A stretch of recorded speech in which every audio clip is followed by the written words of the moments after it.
Good day, everybody, and I truly hope you're having a good day. My name is Brandon Bishop, and this is Pop Goes. Today, we are going to talk about my favorite decade in hindsight, of course. I don't know what was going on during the 80s, but I was there. I was born in 73, so I was 7 at the beginning of the 80s. I was 17 at the end of the 80s, and I remember having, those are the formative years, man. And a lot of the pops that I'm about to show you, I'm getting a text message because I'm so professional and forgot to turn off my phone. Yeah, lovely. Starting off great. Anyways, we're going to go to the top 1, 2, 3, 4, 5, 6, 7, 8, 16, 17, 18, 19, 20, 24. I don't know why it's not 25. It was supposed to be 25, but we're just going to go with it. 24 1980s Funko Pops. In my collection, in my opinion. So yeah, agree with me, don't agree with me, it doesn't matter. Do your own YouTube show if you want to. God, why do you always gotta argue with me? So the 1980s was a lot of me growing, figuratively, mentally, metaphorically, in every possible way. It was my growing. It was the wonder years. It was the growing period of my life where I realized that I can collect things and I could like things and I could look forward to the next TV show of this episode of this new album or whatever it is. I got into music. I got into movies and TV shows and cartoons and food and just all these different things. That's where I started liking everything, and you kind of build from the rest of your life on those years. So we're gonna get to it. I'm gonna go pretty fast, and there's going to be no bottom stuff because this is going to be kind of a long video, and I don't want it to be a super long video because we've all got stuff to do. It's not the 80s anymore. I've only got like 35 good years left if I'm lucky. So let's get through this video starting at number 24. And you're going to have to hold me accountable on these numbers because I always forget. The Hamburglar. Why the Hamburglar? Because I used to eat high-octane fast food garbage all through the 80s, and even more so, I think, in the 90s, but it's the reason I have love handles right now is this little striped shirt, burger-stealing prick. Why didn't you just tell me to eat broccoli or something? Anyways, number 23. Love this movie, so glad they came out with a line, got the whole line all at once. Fast Times at Ridgemont High. Now this is Jeff Spicoli. Louis Spicoli's a wrestler. I just turned the damn thing off. The ringer's off. Why is this doing this to me? Anyways, love this one. Selma Blair coming out of the pool. It's all I needed in those years, trust me. And yeah, a lot of these pops that I'm going to show you one that kind of represents the entire line. So this one represents the entire Fast Times at Ridgemont High line. So there you go. 22. Again, representing the whole line, we've got Sophia from the Golden Girls. I don't know why. Maybe it was something that me and my grandmother did together. I just love this show. I loved everybody on it. Still love it to this day. And they just have a whole new line of Funko Pops for the Golden Girls to include a diamond glitter Blanche or something like that, or maybe a Sophia. And yeah, I have to get all those now too. So yeah. Come on, Funko, give me a break. Give my wallet a break. Here's some of the movies that I just fell in love with. Karate Kid. This is actually from Cobra Kai, but I have the Karate Kid one. I just grabbed the wrong one. Blah, blah, blah. Daniel Caruso. Love the Karate Kid. I have Miyagi, Johnny Lawrence, basically all the ones they have out. And I got the Cobra Kai ones as well. The new show is great. Season 3 coming out in January, next month, this month, whatever month it is right now, and on Netflix. Super cool. 24, 23, 22, 21. Number 20. I love this show. Never missed an episode. Cried when I was a kid when it was over. I used to record it so I could watch it again and again. This is Sam Malone, again, representing the entire line for Cheers.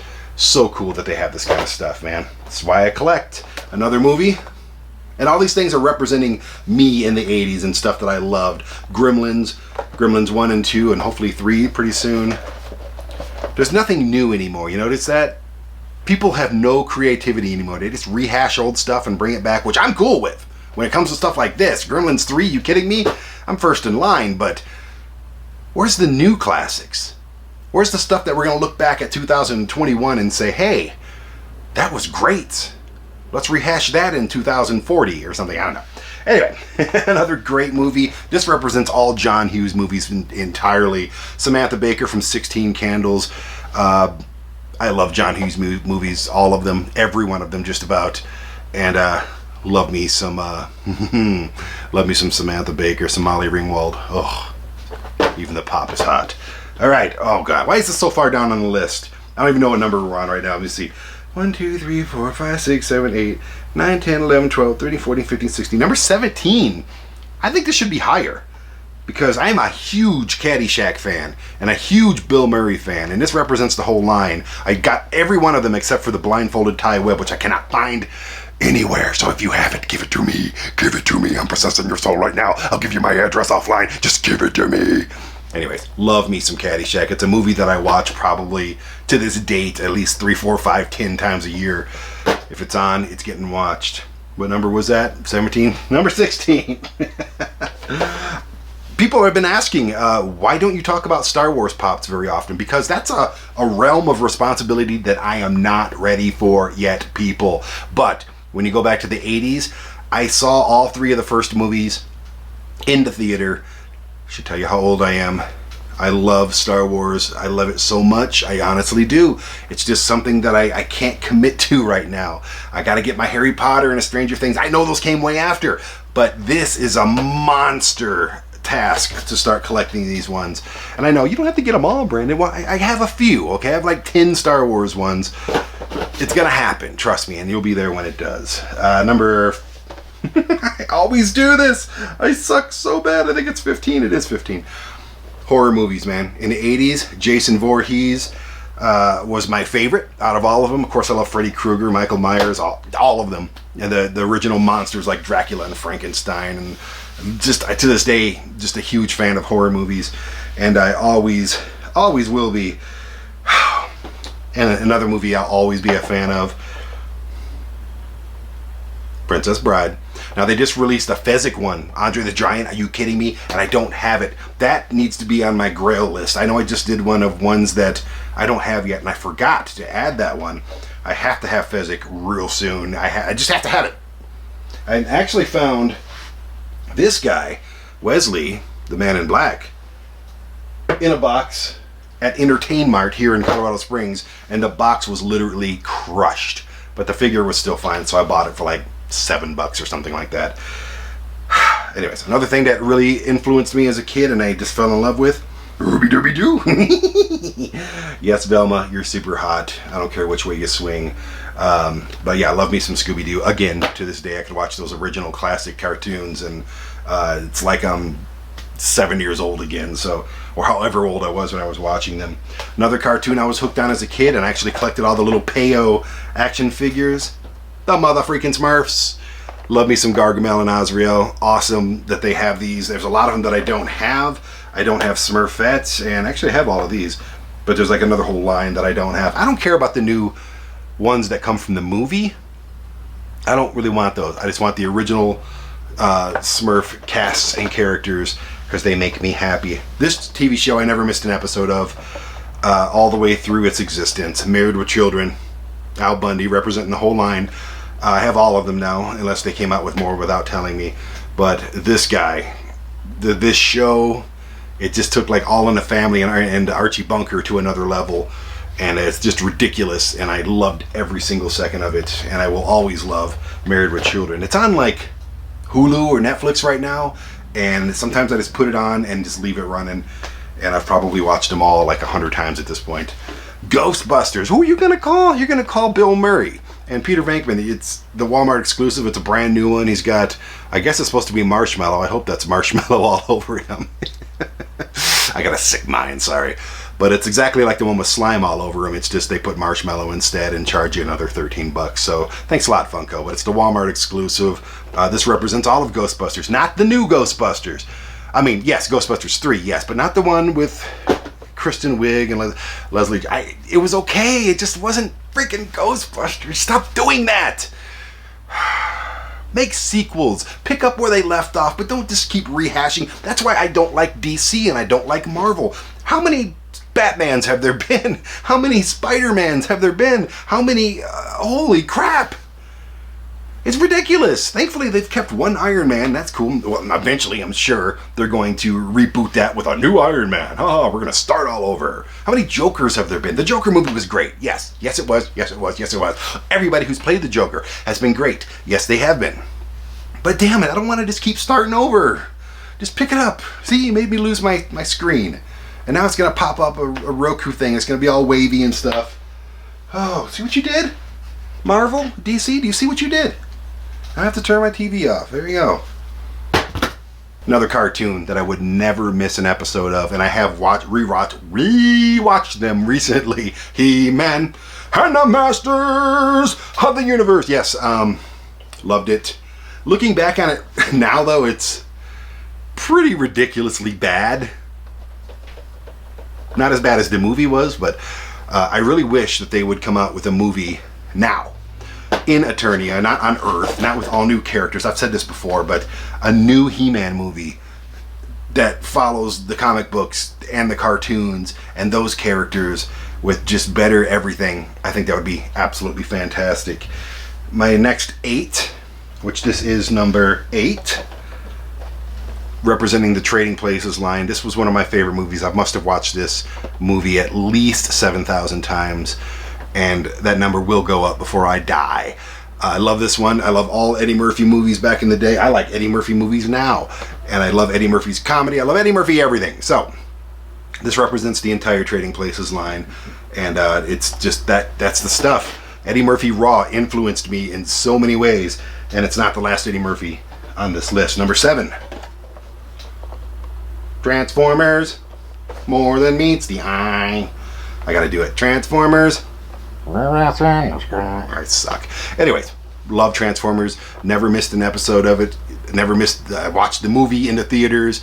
Optimus was my guy. I liked Megatron too because I like the bad guys.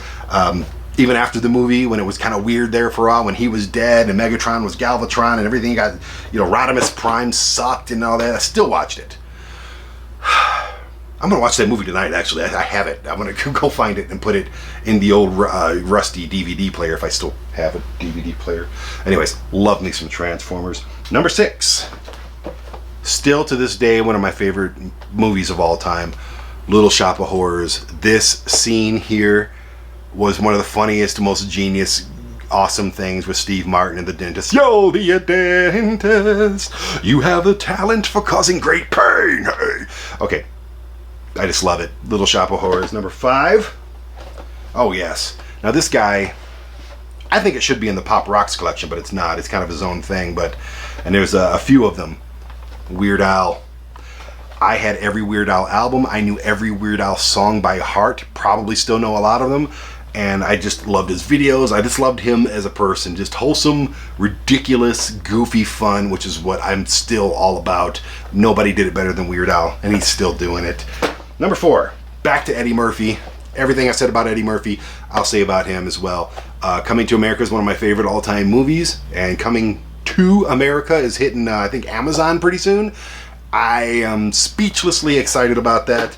I'm reading things online with people saying, I hope they don't mess it up. Dude, give it a chance. Stop knocking things down before they can even stand up. Jeez, people, calm down. Be happy there's even a Coming to America coming out. Okay? Why you gotta crap on everything before it even... It drives me crazy. Okay, another one of my favorite movies of all time, literally. Number 3, another Bill Murray movie. Everything about Bill Murray, I am a huge fan of. I can't even tell you, honestly, how much I love Bill Murray. I've never met the guy. I wish I could be one of those guys that he randomly shows up and hangs out with. That would be great. There's a whole documentary about that you should find and check out. But geez, man, Stripes. And the funny thing is, I went to basic training in the Army, the same place where this is filmed, at Fort Knox. And yeah, really cool to see that in the movie and then go to basic training and be like, Bill Murray was here and all the guys were here. But this represents the whole movie, the whole line of Funko Pops. It's number 3, Stripes. Well, hey, kitty cat, are you here to give away the top 2? Anyways, another movie that just got rebooted, and not rebooted, but a sequel coming out, was Bill and Ted's Face the Music. Bill and Ted's Excellent Adventure, Bill and Ted's Bogus Journey, kind of shaped me. It really did kind of shape me, just who I was. I was goofy, I was kind of a wannabe rocker guy, and I really identified with this movie. And the third one, Face the Music, which just came out last year, was still awesome. So good to close that chapter, whatever. A nice little trilogy. Bill and Ted's Excellent Adventure. Here's Bill. I got Ted over there hanging out.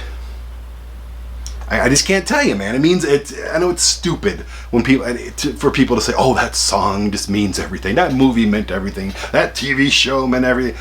But it does, doesn't it? Isn't it weird how you can just look at this and look at that logo and just be like, the good memories just flood in. It's absolute. Now I'm getting phone calls. What on earth is going on with me? Oh, it's Chantel. She's the host of. Hang on for a second, Chantel. Are you there? Yeah. I'm doing a Funko Pop show. Are you okay? Yeah. Sorry, I didn't mean to interrupt you. You're not interrupting me. You're adding to it. Sweet. I was just wondering if I could use your address for something. What's that? To send dirty magazines to. Oh, you're gonna send me dirty magazines? Dirty Magazine Day. Dirty Magazine Day. Dirty Magazine Day. Dirty Magazine Day. Well, hey, can we do something real quick and I'll talk to you offline? Sure. Because I'm leaving all this in because I don't like to edit this show. It's like a little YouTube thing that I do. So I won't tell you all my dirty secrets. I already know all your dirty secrets, and I've made up a few too. So. Perfect. So the topic for this one, this is a show called Pop Goes to Brandon because I have a massive Funko Pop collection now, which I don't think you've seen. You've not been here since we started this thing. I know. You know, COVID puts a damper on things. It really did. I think we're at the end soon. Let's hope so. Yeah. But I was getting ready to do my number one Funko Pop from the 1980s. Perfect. Out of the top 25, out of top 24. Are you ready? Let's do it. Give me a drum roll. I'm trying. There you go. Perfect. Okay, my number one. As you all know, I was a former pro wrestler, and there's a reason for that because I got into pro wrestling in the 80s. Actually, probably in the 70s as well. That's how old and crusty I am, but especially in the 80s. And I just got this one recently. It's Hulk Hogan and Mr. T from WrestleMania 1. It's an Amazon exclusive, and it's freaking awesome. Everything was wrestling for me in the 80s and the 90s and the 2000s, and even now, I'm still in it. I'm doing TV shows with a lot of guys that, you know, were in popularity on this level as well, but I think this one's awesome. It's a 2-pack, Hulk Hogan and Mr. T. I pity the fool that don't buy this Funko Pop. Yeah, ooh, brother, yeah. Okay, that's all. That's all. I'm trying to impress Chantel with my impersonations. I'm so impressed. I'm actually sweating. I'm so impressed. I know, but it's all I got. I can cook too, by the way. I can just cook and then do goofy voices. This is true. At least your kids would like me. Yeah. Okay, well, I'm going to let you guys go. You now know my top favorite from my collection. There's others out there that I don't have. There's a ton of them that I don't have that would be on this list. And when I get them, we will update this list and redo the whole damn thing over again. I'm going to call Chantel when we do that so it's not weird and it's just total uniformity. Yes. Okay. Subscribe to the channel, hit the like button, hit the notification button. I got to talk business with my girl Chantel, and we'll see you next time. Bye! What happens when the executive producer for Asai TV starts collecting Funko Pops? Well, of course, you end up with a TV show about it. My name is Brandon Bishop. I'm in my mid-40s and I collect small plastic vinyl figures. I don't know how this started, but I do know that it's totally out of control. Join me as I travel the nation hunting for Pops on One Nation Under Pop. Asai TV is available on Roku, Apple TV, Amazon Fire, and at AsaiTV.com. Use promo code POPS to support this show when subscribing.